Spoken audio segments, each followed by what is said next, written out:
Bonjour à tous et à toutes, j'espère que vous allez bien. Je suis content de vous retrouver. Aujourd'hui, on va parler d'exercices thérapeutiques. Je vais vous donner des conseils et souvenez-vous que les conseils et les exercices aussi que je vous montre sur ma chaîne ne remplacent pas les conseils et les exercices donnés par un professionnel de la santé. Il peut y avoir des contre-indications, il faut les suivre.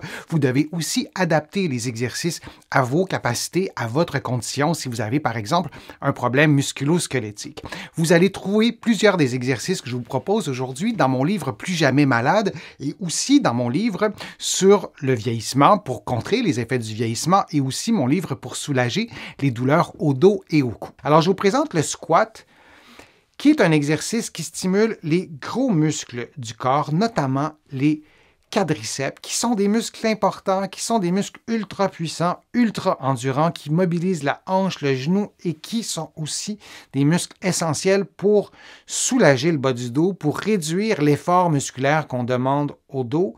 Et donc, l'exercice des squats nous permet de stimuler les muscles des cuisses qui sont devant, comme je vous ai montré, les quadriceps, mais aussi derrière, notamment les ischio-jambiers, les fessiers. On a aussi des petits muscles qui sont entre autres les adducteurs, mais il y en a plusieurs autres, des muscles qui sont liés aux hanches, qui sont liés aussi aux genoux. Et donc, la cuisse, c'est une réunion de muscles vraiment en 3 dimensions. Donc, les squats stimulent tous ces muscles-là et ça stimule une autre partie de notre santé, c'est notre santé cardiovasculaire. Ce sont des gros muscles qui ont besoin de quoi pour fonctionner? Qui ont besoin d'oxygène. Et pour avoir de l'oxygène, votre cœur doit battre un peu plus vite, il doit avoir plus de sang qui se rend à vos muscles, donc plus d'oxygène. Alors, pour stimuler les capacités cardiovasculaires, c'est fort intéressant de faire des exercices comme les squats parce que c'est plus exigeant et que vous ayez 20 ans, 40 ans, 80 ou plus, nos capacités cardiovasculaires sont directement liées à notre santé, à nos fonctions cognitives aussi, parce que c'est bon pour notre cerveau de stimuler nos capacités cardiovasculaires et d'un point de vue de la population, si on améliorait les capacités cardiovasculaires de l'ensemble de la population, ne serait-ce que de quelques pourcentages, déjà, notre santé se porterait mieux et nos systèmes de santé se porteraient mieux. Alors, l'exercice du squat, la position de départ, c'est une position qui est debout. On distance, on éloigne les pieds d'au moins la largeur des épaules, sinon un peu plus, et on garde un bon alignement entre la tête, les épaules et le bassin. Vous connaissez probablement l'exercice, je vais y revenir un peu plus tard dans le détail, mais je voulais d'abord qu'on voit ensemble pourquoi on ferait l'exercice des squats si on veut améliorer ses capacités fonctionnelles. Elles sont nombreuses. Une des capacités fonctionnelles qui est stimulée par les squats, qui est améliorée, c'est de faire du vélo. C'est un fabuleux sport, le vélo, et de pouvoir se déplacer à vélo. Il y a plein de bienfaits pour ça. Il y a des bienfaits pour votre santé cardiovasculaire, il y a des bienfaits pour l'environnement aussi, et il y a des bienfaits pour votre santé mentale aussi, parce qu'on le sait, le fait de contracter nos muscles, c'est bon pour notre cerveau. Donc, le squat, ça va vous aider aussi à mieux performer à vélo, avoir une meilleure endurance. Et moi, je vous encourage à faire cet exercice-là du squat, notamment pour cette raison-là. Alors, je vous montre l'exercice qui est quand même assez simple. Le modèle descend très bas. Si vous n'avez jamais fait de squat, s'il y a une sensibilité pour le genou, on peut peut-être commencer un peu plus graduellement. Vous allez descendre beaucoup moins bas. Vous allez tester tout ça. Vous allez faire 3 séries de 10 mouvements. Par exemple, vous allez prendre une pause entre chaque série. Et dans 2 jours, vous allez augmenter le niveau de difficulté, peut-être en descendant un peu plus bas.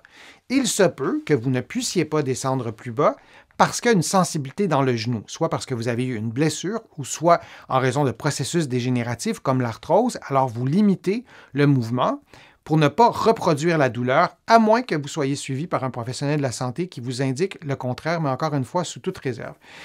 Vous pourriez aussi augmenter le niveau de difficulté en prenant un poids dans vos mains.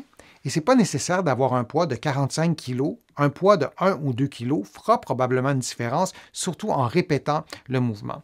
Lorsqu'on fait l'exercice des squats, comme vous voyez en ce moment, à une vitesse très régulière, c'est le même temps, le temps pour monter et pour descendre est le même.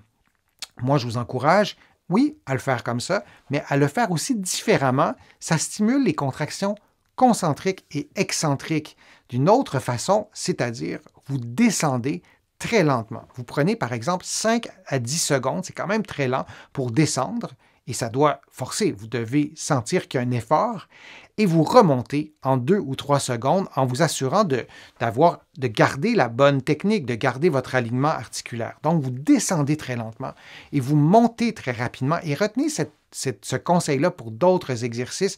Vous allez le sentir dans vos muscles. Vous allez sentir que ça travaille beaucoup plus, c'est beaucoup plus exigeant et l'exercice du squat, c'est un bon exercice, oui, pour intégrer ces conseils-là.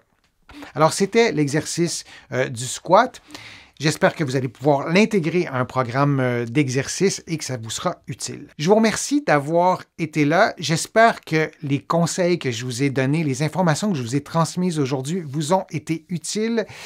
Je vous remercie de faire une contribution à ma chaîne. Vous êtes plusieurs à le faire et je vous remercie et considérez ces remerciements comme personnels. Ça m'aide beaucoup à pouvoir vous produire de plus en plus de contenu et c'est ma résolution de cette année de vous en présenter encore plus régulièrement pour répondre à vos besoins, répondre à vos questions que vous me posez sur les fils de discussion. Je les lis toutes, vos questions, et j'y réponds individuellement quand c'est possible. Sinon, je le fais dans des vidéos. Vous allez trouver beaucoup d'informations sur mon site web, le www.denisfortier.ca. Vous allez aussi trouver beaucoup d'informations dans mes livres, notamment mon livre Plus jamais malade, mon livre sur le vieillissement, mon livre sur les douleurs au dos. Il y en a d'autres, vous les connaissez. Et en visitant mon site web, le www.denisfortier.ca, vous allez pouvoir aussi vous abonner gratuitement à mon infolettre, au courriel thématique et garder contact avec moi. Alors, je vous dis à une prochaine fois, à une prochaine vidéo et à bientôt.